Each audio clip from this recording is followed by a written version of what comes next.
Uh, my wife and I have 340 acres, and then my mom has another 120, and then we rent an 80. We grew up corn, soybeans.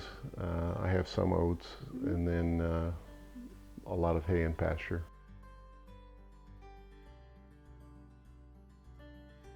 Well, I think that farmers do have some blame in this, but I think that there are many things that have played into this.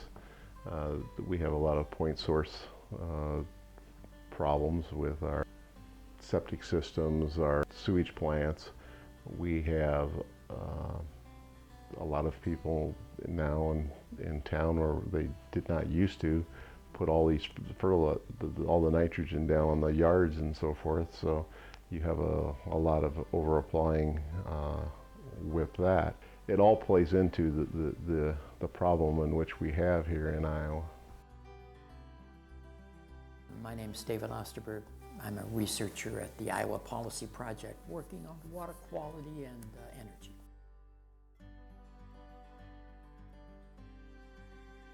Oh, there's no question, it's agriculture. I mean, ask anybody. Iowa State University found that out when they did the nutrient reduction strategy. 91% of the nitrate that ends up in our rivers and streams comes from non-point sources, and because nearly all of our land is in agriculture, it's agriculture.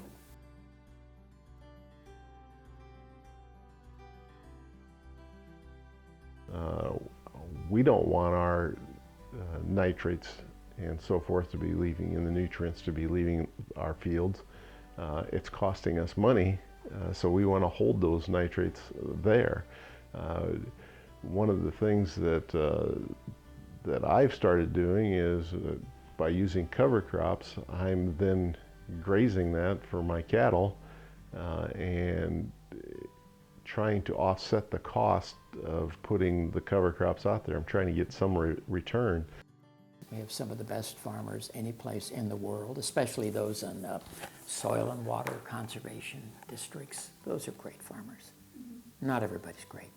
And there are a lot of people who simply will put short-term profits in front of sustainability. And when you do that, you farm right up to the edge of a stream, you tear out a nice grove of trees to put in more corn if the prices seem like they're going to go up. And if you have that, you're going to have terrible water quality, period.